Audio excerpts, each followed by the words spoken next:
Hi guys, welcome back to another ILMO tutorial. So whether you're joining us from the main series or you're just looking at how to do this, this is a tutorial how to show you how to make a very simple wait view. So a wait view is simply an interstitial view you present to a user when something is going on, probably in the background. Just say you're loading information or switching a view. You can show this over your current view and it'll simply spin until you tell it to go away. So we're going to use this using a simple category. So we're going to make a category on UIViewController so you can always call it from any view controller. Very, very simple. It's all going to be done in code rather than using any kind of nibs or things, but if you want to transfer it to a nib, it's very simple. Okay, new application, call it WaitView, and create it wherever you want. So if you've watched my previous tutorials, I'm very picky about where things go. Even the simple empty application, always keep a good file structure. So add files, new folder, categories, and create and add. So in here, new file, Objective-C file, category UIViewController, and call it WaitView. Next, inside categories, create okie dokie. So essentially what this is going to do is, because we've extended UIViewController, any view controller that imports this has access to its methods. Doesn't require a class accessor or alloc in it. It's extending UIViewController. Very, very handy. So we're going to have two methods, well two public methods. Void show wait view, and then void hide wait view. Okay, so copy these into your header, tidy up a little bit. Okay, so just to prove now what this will do is, in your view controller, delete all this crap and then import UIViewController plus WaitView. Okie dokie. So you can simply go self, hide WaitView, self, show WaitView. You know, they're not going to work because there's nothing in them, but that's it. You have a category on UIViewController which shows WaitView. Simple. Hide those for now. Okay, so we need to create a view to show whenever this happens. So let's do that. And let's call it void create wait view. So we're going to, as I said, do this pretty much all in code. So it's a bit long-winded, but it'll take about 5-10 minutes to do. Don't worry, we've done it fairly fast. So we want to draw this in a view, okay, over a view, but I think it's kind of sometimes bad to pull in another view. I think we should simply get the whole screen. At the moment we're going to use the whole screen, okay, but we're not going to use the view we're coming from. We're going to use the whole window. The window is the whole phone. So to get that, we have an instance with UI window, main window equals UI application, shared application, delegate, window. So if you ever used old Xcode, you'll have used nibs and the main window. That's what this is. This is the background view. I don't know if it's still even an instance in here. Is it anymore? No, but it's in there. Don't worry. And that's basically the whole size of the phone or the view you're currently playing with. That it sits inside anyway. So if you're wondering what this is, your application is the base of your project. The shared application is it's a way of accessing basically your delegates. If I cast this as my app delegate, I'll be able to access properties inside it. If I did something a bit different here, but this basically allows me to access the root of the application and the window that it's sitting inside. So that's now giving us a frame of probably 375 by 6 something. So now we can use that as our frame for the container. So UI view container view equals UI view alloc init with frame main window dot frame. container view, set background color, UI color, white color. So we want the back just to cover everything sitting behind it so you can't see what's going on, because you might have a blank screen while this is downloading. So you want to show like the fact that it's not an empty table, but it's a complete overlay. There's third party out there. You can use the HUD overview, which has like square rounded, it's a rounded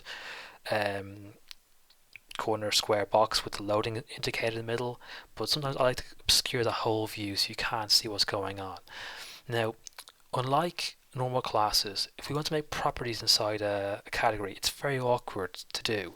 It's doable, but I think that'll make it a bit confusing for you. So we're simply going to make a new view every time, and then we're going to remove it whenever we don't need it. So to do this, because this is an instance here, nothing outside this method can access it, but we can actually pull it in a bit cleverly way. So up here, define container view tag 999.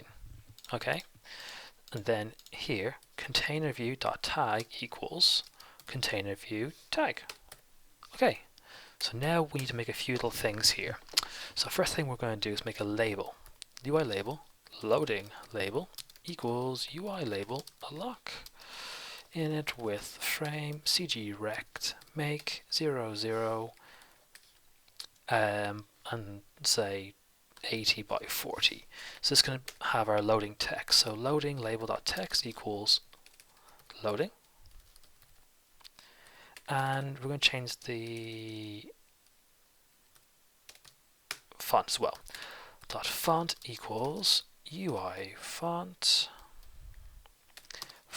with name Helvetica new and size 14, because otherwise it'd be size 17 and looks kind of ungainly. And then we want to do we want this to be in the exact center of the container. So we want this to be the center, then we're going to manage where the spinner is going to be as well. So loading label dot center equals container view dot center. Container view add subview loading label. Okay, so that's pretty much our label done. Yeah, pretty much. So now we want to have a spinner. A spinner is called a UI activity indicator view. Activity indicator view. It's called a spinner. UI activity indicator view, a lock init with frame cg rects 0 0 0 0. The width is going to be 40 and the height is going to be 40. Although I think automatically it'll set its own height and frame to be a maximum value of, I think it's 28 or something. I can't remember exactly, but it doesn't particularly matter because the style you use is going to overwrite this. But we're going to leave the style as a standard style. We could change it to be a large white and change the color, but I think it'll actually be fine as it is. So spinner set hides when stopped, yes. Spinner start animating, container view add subview spinner. Now if you're wondering why I set these 0 0 0 0, it's because later on we're going to manually handle where the frame is going to be. So as you've seen here, we've made that 0 0, but here we've set the center of this, so it's going to, the center of this is going to be set as a center of the whole view, so it's going to be dead center. And then, but we want this not to be the center, we want this to be just before the label. So say example, this the whole view here, and Helvetica new is where it says loading. We want the spinner to be just here, just to the left of where the label begins. So let's alter the frame a bit. So spinner dot frame equals cg rect make. So the x is going to be where the start of the loading label is minus its width. So loading label dot frame dot origin dot x minus spinner dot frame dot size dot width, and its y is just going to be the same as the label's y. Loading label dot frame dot origin dot y. The width's going to be the exact same as always. Spinner dot frame dot size dot width, and spinner.frame.size.height. Nothing matter crazy there. And then that's it. Okay, now one thing we want to do is we don't want to just drop the view in and pull it out. Well, we do, but we don't want to be very blunt. I like to animate things in so they kind of fade in and fade out. So you can use there's inbuilt animation styles you can use, but it's very easy to make your own animation. So what we want to do is, to begin with, so container view set alpha 0.1. So 1.0 is in full view, down to 0.1 is very faded, and then block animations. Animation with duration time 0.5, 0.3, and the animation is container view set alpha 1.0, so fully unviewed, and then self.view add subview container view. But also don't forget what I told you guys, if you've been with me before, never use self inside blocks. So you want to do weak UIViewController block self equals self, and then replace self.view with block self.view. Nice and easy. So obviously when you show the WaitView, self create WaitView, and then to hide the WaitView, what we're going to do is, because as I said we can't have properties, we can't just make these things once and reuse them, we have to pull them out in a clever way. That's where the container view tag comes in handy. So for UIView container view in self.view.subviews, so it's going to iterate through all the views to find this. If container view is kind of class UIView class, so it's only going to check if it's a UI view class, never mind, because unfortunately it'll still look through labels and crap.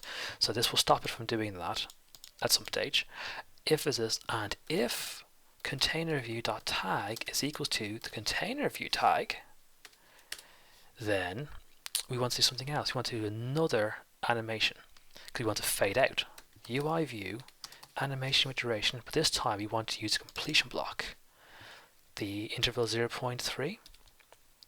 The animation will deal with that. Tab across, press return to make yourself some room.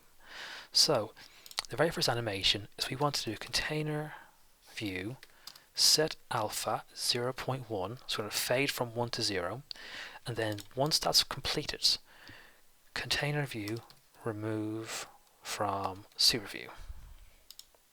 Okay, so let's go back to our main view controller.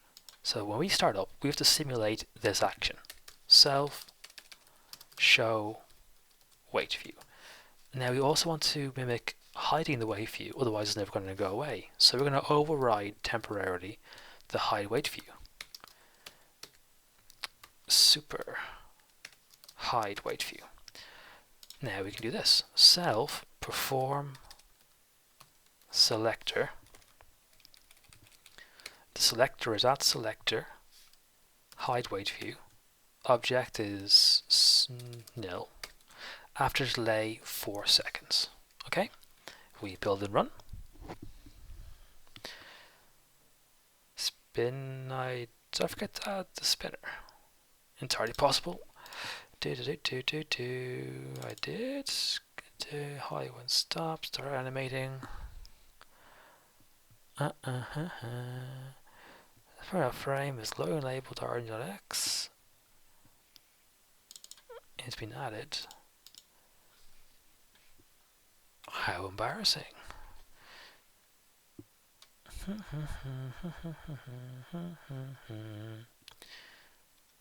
Low labels there. It's got the frame. Let's do a very quick look at the frame. Spinner. Yeah, that looks right to me. I bet you that back it's actually going to be a white spinner. Best part I can't see it.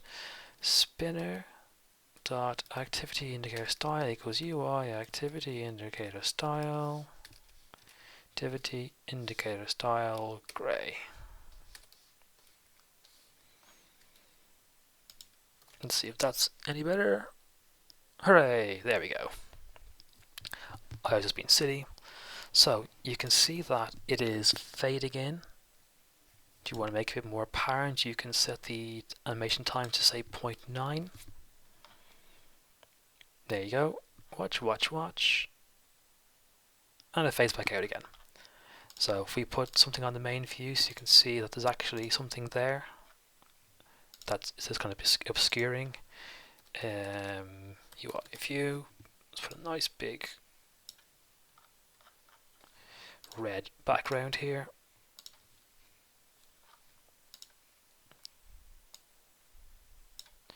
Let's build. See, it fades in and fades out. There you go, guys. Nice and easy. A few lines of code. If you want to remove all this stuff out, you can simply make a nib, pull the nib in 3 lines of code, add that as a sub view, set the tag to be that view, and then remove it down here. And that's pretty much it. There is a nice simple way to make a WaitView. There's other ways to do it, there's probably better ways to do it, but this is a nice way I find to do it using a simple category. Extends UIViewController. Any view controller can use this. It adds everything to a single view, and then you remove it. And once you remove the view, all its associated objects get removed too. Simple. Alright guys, this is going to be used quite a lot in the main App Store tutorial series. So it'll simply be a new category that's going to be dropped into the categories file. So hope you enjoyed it. The code will be below. Alright guys, take it easy.